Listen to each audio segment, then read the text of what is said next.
Hello, everyone. It's your sister Roland, and all I need is a few minutes to talk about the end of search for this man right here. He escaped from a Texas prison bus that was supposed to be transporting him to a medical appointment on May the 12th. And I believe I did a video on May the 19th where he overpowered the guards, and he was probably trying to, take the bus with the other 8 inmates on this. They still haven't released how he even got to do all of this. But anyway, so he's been on a run for like about 3 weeks, basically, because he escaped May the 12th. And it came to a tragic end, not for him, but for another family on Thursday, June the 2nd.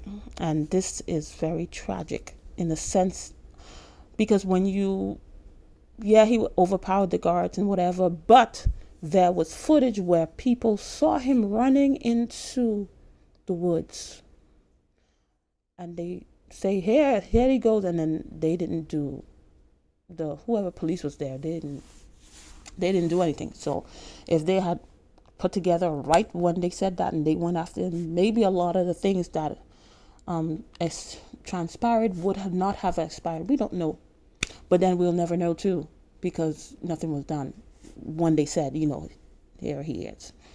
But anyway, so this is great. This is ridiculous. And when it comes to kids, anything that has to do with kids, it just breaks my heart. It just makes me angry sometimes. Kids have to suffer for people's mistakes and people mishaps, and I don't know. Anyway, so yeah, he's gone because he went in a hail of gunfire, because that's what cowards do. And they took him out. But before he left, and when I said in my video, I said I really felt that he was looking for a family, but I was praying that he just went to Mexico, go to Mexico, and probably. But even if he did end up going to Mexico, he probably would have did the same thing too. He probably would have found another family, because this guy has no conscience. He has his conscience is seared. His heart is seared. I mean, he has no human emotion or human affection for you to do something like this to this family. So here's the family. Father, whose name is Mark Collins, and that's his grandson, Bryson Collins, and then you have his other grandsons. The 3 boys at the bottom are brothers, and the boy on top, that's their cousin. But all of these, I believe, all of them are his Mark Collins grandchildren. So you have Carson Collins, you have Hudson Collins, and you have Waylon Collins. And I'm not sure which one. I think we have to go to the family statement. One of them recently graduated from high school. School had finished, and they went to, this is like a family farm that they probably go to for the summers. It's good. Have these kids. Sometimes they just be on home all the time, on internet, maybe on social media or whatever. It's good to have some place that they could go and be out in nature and put in the work. But unfortunately, it was in Centerville, and it's unfortunate it was in the midst of this manhunt. So here's the statement from the family. They put it out there through their church. They attend Houston Northwest Church, and then according to the pastor, they have been there from 2013. They have been attending this church, and this is what the statement from the family. It says, "We are devastated by the loss of our dear family members at the family ranch in Centerville, Texas. Our loved ones who tragically lost their lives on Thursday, June 2nd, 2022, were Mark Collins, age 66, and his grandsons, Waylon." So Waylon was the one that just graduated high school. Waylon, all of them are Collins. So Waylon, he was 18, Carson, 16, Hudson, 11, and Bryson, 11. These precious people who loved and were loved by so many will never be forgotten. The impact on their family and friends cannot be overstated. The family asks for the public to allow them to grieve with their family and close friends at this time. So because it said that there are people that are, it was an advocate for Crime Stoppers. He said that there were people that actually put up GoFundMe's for this. I mean, some people, I just don't understand some people these days. But anyway, karma will eventually get you. The fundraiser, the GoFundMe for the family is by Stacy Barron. If it doesn't say that, it's not from the family.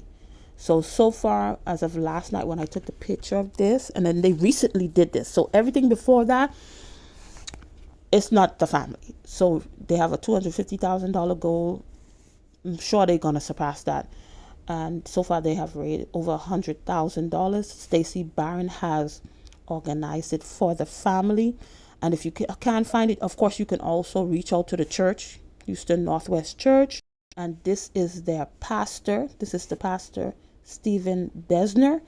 And he said he doesn't have Facebook Messenger. You can email or text are the best ways to reach him in Houston as it is in heaven. That's what the pastor says. So if anything, you need to reach out to family, give out to family. Maybe don't want to give it to GoFundMe or whatever. You can always reach out to Houston Northwest Church, to the pastor or whatever it may be. Because, we don't need to be overwhelming the family. And I saw the picture of the parents of the 3 young boys at the bottom. And this is David. And they have a very huge family. And I noticed that they were the majority of the family are Christians. The majority of the family of Christians, the ones that I saw. So they have their faith to take them through this, which is a very, very difficult moment. And people say, oh, yeah, they have their faith. Why would God let this happen to them? And we have to understand, everybody has free will. You can't blame God for something that somebody has the free will to decide to do or not to do.